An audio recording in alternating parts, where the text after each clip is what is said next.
What is going on out there, peeps? All right, so we're going to get into a little bit of news on gold, silver, and cryptos here really quick because once again, I'm going to show you that a individual should not have this much power over any type of investment. Anyways, having said that, I just want to give you guys a quick update on what's going on. I've been working my took us off here. We have, I've spoken about this before. I have a social media platform that's being created. That's one where everybody can go on, create their own profiles, the whole 9 yards. Along with the nonprofit as well as a foundation that is being created or has been created, and we're going to be doing what we can to get into different neighborhoods to definitely help with the homeless. But once everything is put together formally, I'll be able to introduce it to everybody. But in the meantime, I have had a website now built with everything that's going on with YouTube. It should be up sometime within the next couple of days. As soon as it's up, I will let everybody know. I will be able to post videos there that I cannot post on YouTube, obviously, because of all the censoring that YouTube does. Okay, so as soon as that's up, I'll let everybody know more about it. But just know that it's definitely should be up within the next couple of days. Okay, so anyways, before we get started, don't forget to hit the thumbs up button because it helps everybody get past the algorithm. And if you're not a subscriber, please do so, because when you do, it does help out the channel. Okay, you guys know, if you're thinking about buying precious metals, and you should, go give a consideration to our friends over at Money Metals Exchange. The link is down below in the description. If you are a first-time buyer here in the United States or Puerto Rico and you spend more than $100, use promo code Pimpy, P-I-M-P-Y, and you will get a free half ounce of silver. Go help out our friends over there, Wall Street Silver. They do have a YouTube channel, and they also have a Reddit page. Both links are down below. Again, I've been very supportive of their work, and I think we should go over and support them because they have helped bring a lot of awareness to the silver market, and so I'm appreciative of that.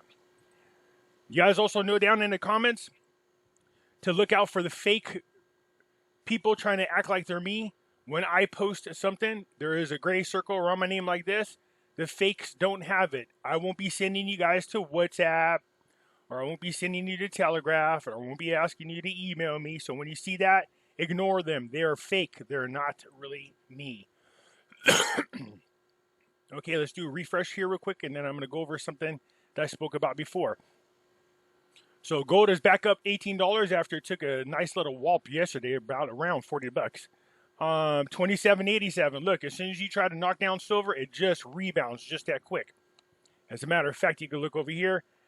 It started to really take off again, and over the next day, they beat it down, and then it just goes right back up. So silver, they're trying very hard to keep the price of silver and go down. Silver is just not behaving itself the way they want it to, in my opinion. We've seen some of the biggest spoofing, I think, ever done in recent days. You can see some of these biggest drops. I mean, look at these from here. There, that's some big drops right there. Or I should say market manipulation. I mean, look it up here. They knocked it down to here. And somebody was saying that this happens to coincide with the London markets opening. Then it just drops down big time. Okay, so there is something going on with the London markets. There's an article I'm reviewing right now. It's kind of long, but it does talk about they are preparing to close the LBMA and most likely the comics, which would be huge news. So I haven't gone through it all the way. As soon as I get done, I will bring it to you because that would be some major news. That means these people, they make trillions of dollars every year manipulating the gold and silver market. So if they're closing them down, they must be anticipating something really big happening there in Basel III. What it is, I don't know. But nonetheless, you can see silver prices are very, very supported. Okay? I'm going to get into that there in just a second. Cryptocurrencies taking another shellacking. Well, you know what? They've been kind of going up and down around the same range. So they found their halfway point, I guess is the best way. That is a market correction if you ask me. But if you look at the 52-week average, you can see for the most part, most of them are somewhere near the 50% mark, or slightly lower or slightly higher. But anyways, nonetheless, the big dogs, Bitcoin is somewhere around the halfway mark, Ethereum just above the halfway mark, XRP is close to the halfway mark. Uniswap is a trip because it goes up and down in some pretty vicious swings. And Polkadot, yeah, you can see Polkadot stays always near its highs. So yesterday, I think it set a new high. So Polkadot kicking butt. Now, here's what I was talking about when it comes to cryptocurrencies. I do think there's going to be still another upswing. I don't think the last of this push to get people to run over to riskier assets has got here yet. I still think they're going to try to do that. So it really depends on what's going on at the end of this month. We know that Basel III is supposed to happen on June 28th. Now, I know people are saying, no, Pimpy, they changed it to January of next year. Part of it. The part about the unallocated metals, that's supposed to take effect January 28th. Now, there is a strong push and a strong request, once again, from the LBMA, as well as the comics and everybody else that deals with the market manipulation, to try to get them to delay, once again, possibly for until the beginning of next year, like the rest of this, the manipulation of, or I should say manipulation, but the part that deals with the allocated silvers. I mean, precious metals, my bad. So I'm curious to see where it goes. It doesn't seem like the powers that be that are in charge of the Basel laws, they know once this goes into effect on June 28th, there is that gold and silver is going to take off. They know this. They also know that Russia and China hold the largest amount of gold, and for whatever reason, they don't care. They're willing to go ahead and allow whatever to happen, giving China and Russia a lot of a pretty big financial boost. So whatever the bigger agenda is, having Russia and China benefit from the revaluation of precious metals doesn't seem to bother them at all. They don't feel threatened by that at all. So it's going to be very interesting. Let's keep our fingers crossed. We hear all kinds of rumors about our gold in our country that's supposed to be held in Fort Knox. There's all kinds of rumors that it isn't there, that we haven't had an audit in 40-something years. We know that there's a Mooney, I believe Representative Mooney has once again put a proposal to the House to have the gold audited. We don't know how much we have. Did our country sell all of our gold? Why are these people doing this stuff without talking to the American people? Again, these are just more crimes that's been going on for the past 40, 50 years at the highest levels of our government. Anyways, let's get back into, once again, why I'm telling you that cryptocurrencies are not a safe haven. No, they're not like gold. They're not the next gold. Again, if one man has the power to just throw out a tweet and cause the markets to move like they do, it's not a safe haven. For those of you guys who weren't paying attention, Elon Musk said he was breaking up with Bitcoin, I believe is what he said. Or did he say cryptos? Anyways, it goes right here. Yeah, Bitcoin. So Elon Musk here, he says, I know it should be over between us if you quoted another Linkin Park song before I found someone else. Him. So in the end, it doesn't even matter. That is funny, by the way. And then he retweeted it with the Bitcoin and the broken heart. One word, one hashtag, one emoji. Caused the market to go down 5%. So, again, let me stress, if one individual has that much influence over a market, it is not a safe haven. The value of cryptocurrencies dropped after Elon Musk tweeted a meme which implied he was breaking up with his relationship with Bitcoin. Now, Elon Musk has come out and said he is not breaking up with Bitcoin. But I tell you, they made all the news when he pumped in their $1.5 billion. They didn't make any news until later when we found out through the FEC's filings that he had sold a portion of it. So I'm wondering how much does Elon Musk really have as far as any portion of that 1.5 or 1.25 billion dollars that he invested into cryptocurrencies. And why is Elon Musk playing around with cryptocurrencies knowing that he has such a strong influence? So you have to ask yourself that. Again, Elon Musk makes electric cars. He moved to Texas. 5 large warehouses. Needs to fill them up with silver so he can make his cars.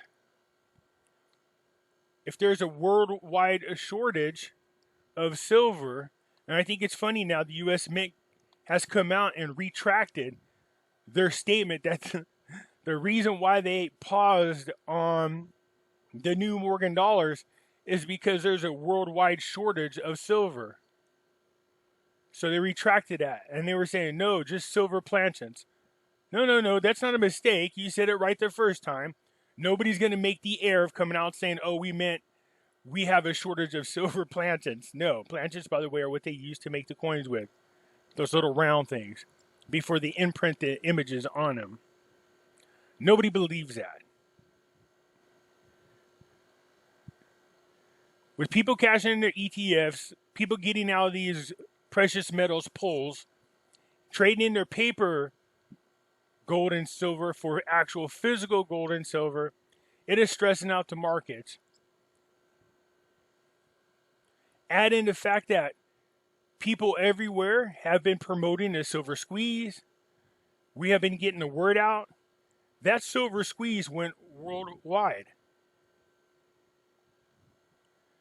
With Wall Street Silver helping put out bulletin boards, so they have a place where you could donate money and they put up bulletin boards randomly everywhere. I love it. They have stickers that they're slapping down everywhere.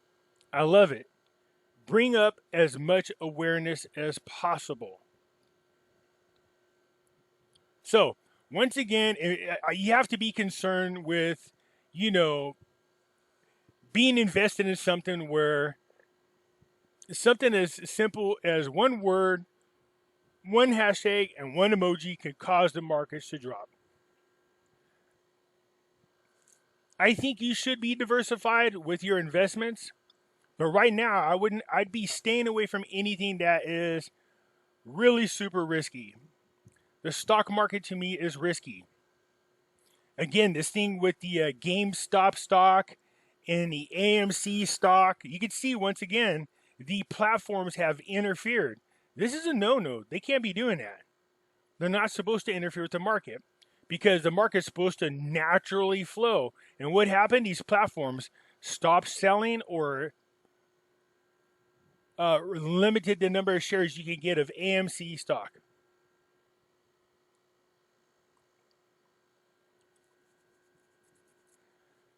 But as much as they complain about what's going on, there is the Barbra Streisand effect. For those who don't know what the Barbra Streisand effect is, well, a photographer took a picture of Barbra Streisand's house. She had a huge fit about it.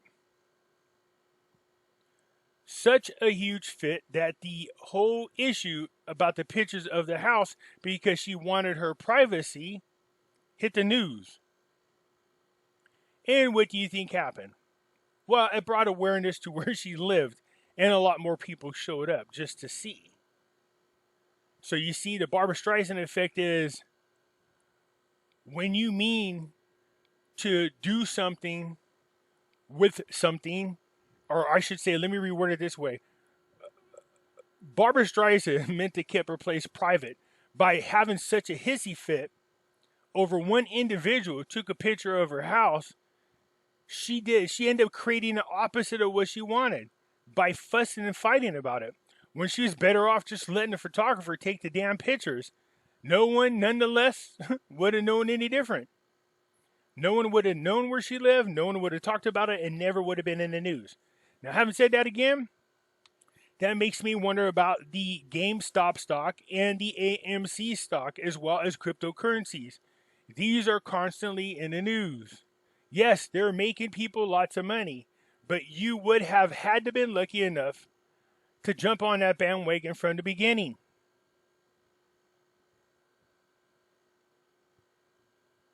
My concern is that they're lining people up for a much bigger downfall.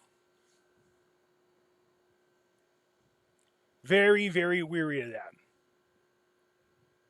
So let me show you something else. I spoke about this before. I told you, many of my rich friends, we talk about this all the time. They do not have money. They don't keep money. Not in the bank. They have very little of their money in the bank. Their monies are usually in some type of investment, making them more money. Stocks, bonds, precious metals.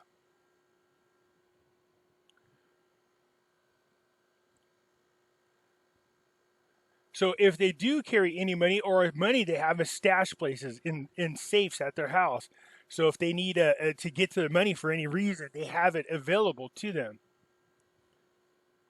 But for those who don't know a lot about that, and they have a lot of money inside the bank, whenever something big is about to happen, usually in the stock market where they can lose lots of money, they start moving their money into precious metals, collectibles, paintings, sculptures. My friend said when you see the rich start doing that, that means they know what's coming up.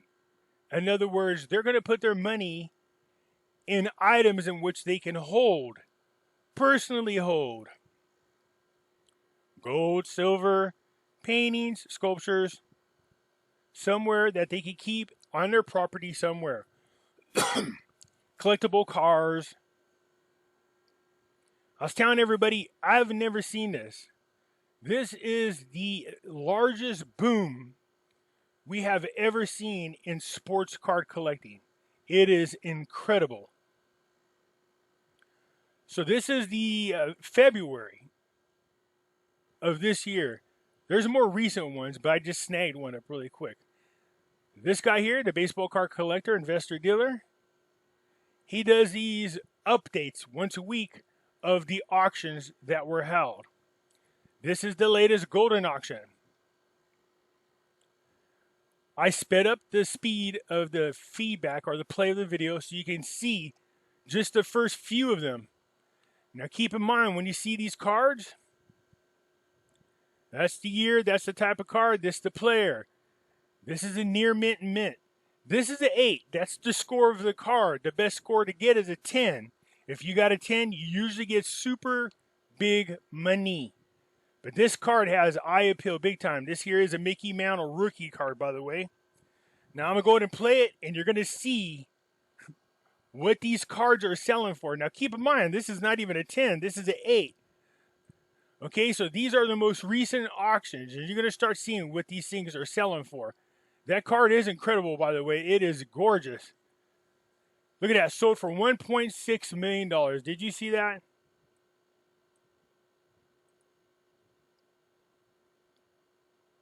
Look at this. Minimum bid, $125,000. Final price, $1.6 million for a grade of an 8.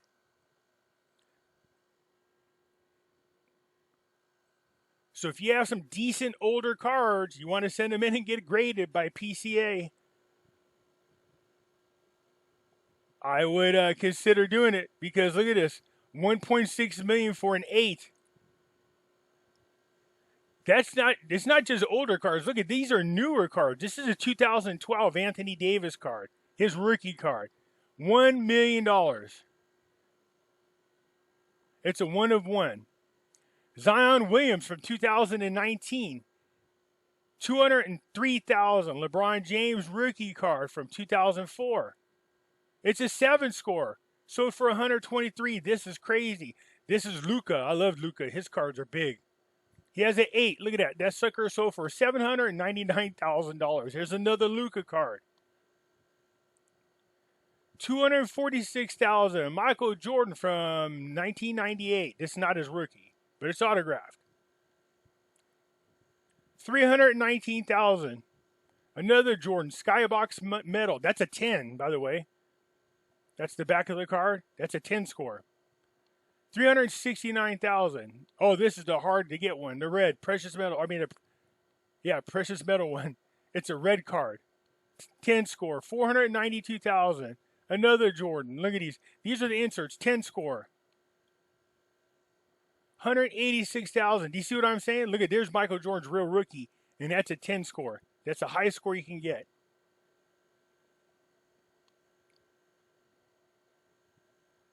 $738. By the way, the highest score, there's a Stephen Curry rookie. His highest one is a $1.8 million for a 10 rookie. Topps Chrome Refractor, $500,000. You get my point? All of a sudden, we're seeing record dollar auctions of rookie cards. There's Babe Ruth's rookie card at 1.5. There's only 4 in existence, I think. $248,000. I think one just sold for. There's Lou Gehrig, I believe. Yep. So the point being, when you start seeing these kind of prices on collectibles, that means these people are moving their money into investments that they can hold, that they're not worried about losing. Cards are really small. Most of you have seen collectible cards. Baseball cards, bubblegum pack cards, you know what I mean? Wax cards. You've seen them. You've had them. You can store up a whole bunch of these. So once I started seeing this happening to collectible cards, yeah, they know, if they are aware, they being the connected, the ones that share insider information, there's no doubt about it. They're sharing this. They're starting to push their money into investments that they can hold.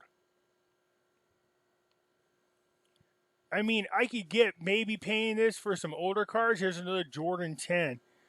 You know what I mean? So that one's $700,000. Good Lord, I got 4 of those cards. So, look at all these are all the rookies. What is this? From 1986, the same year Jordan's card came out of. A lot of great rookies out of that class.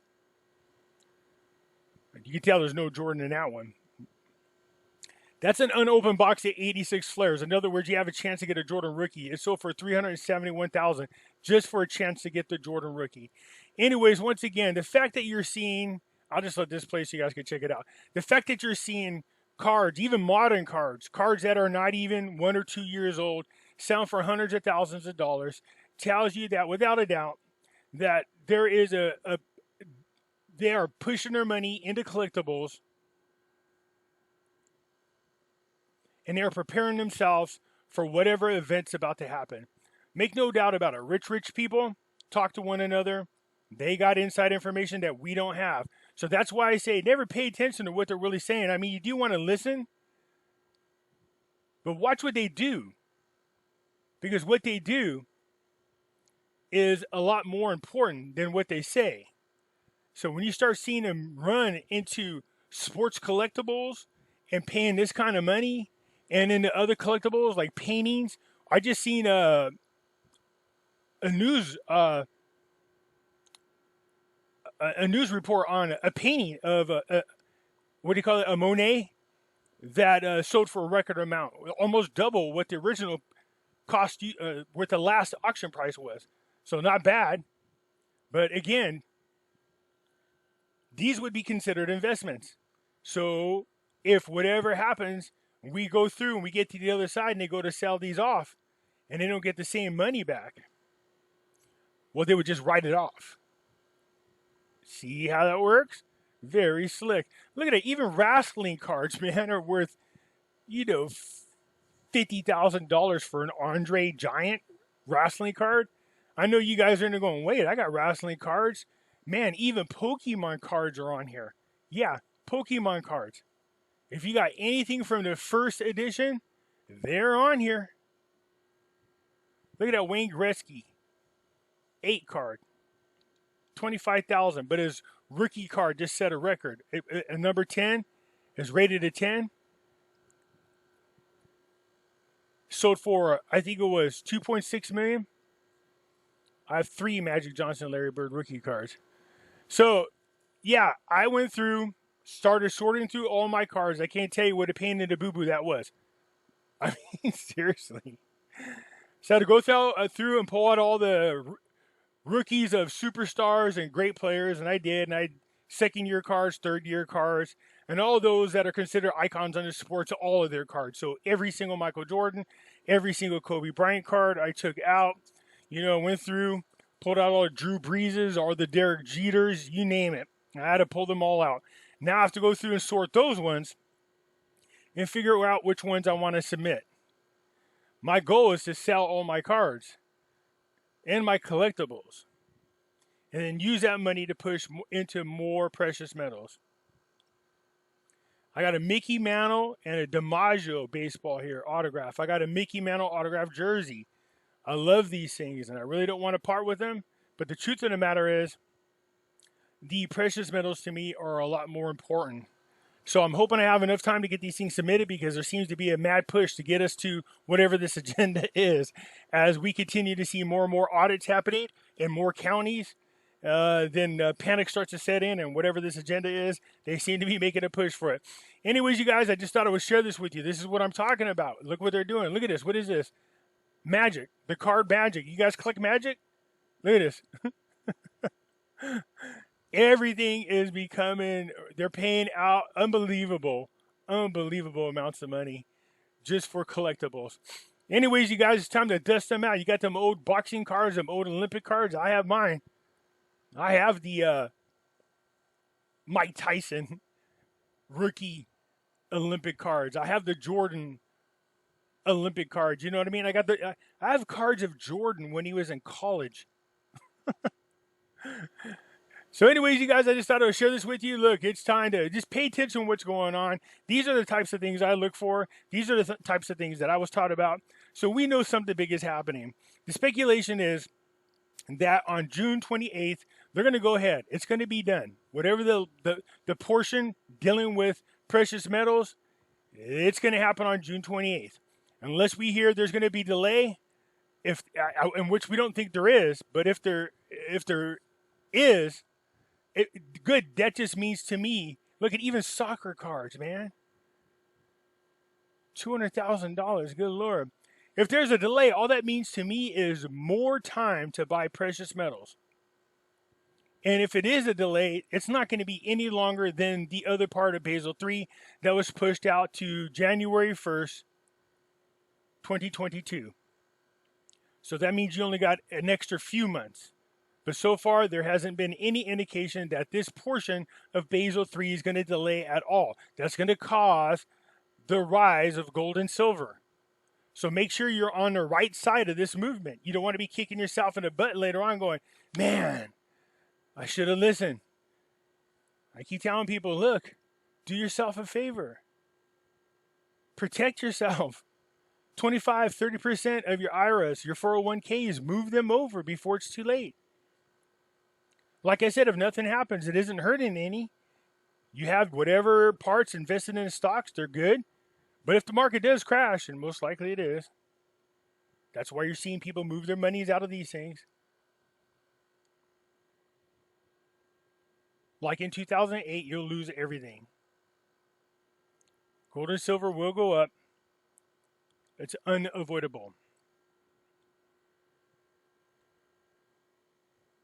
As far as where cryptos are going to be when this crash happens, look, I'm pulling for cryptocurrencies because I like what it is they're supposed to be doing. I just don't trust that the government is going to allow anything to compete with whatever digital currency they have coming out. And I'm not talking about the blockchain technology. They're going to use that. I'm talking about these cryptocurrencies themselves.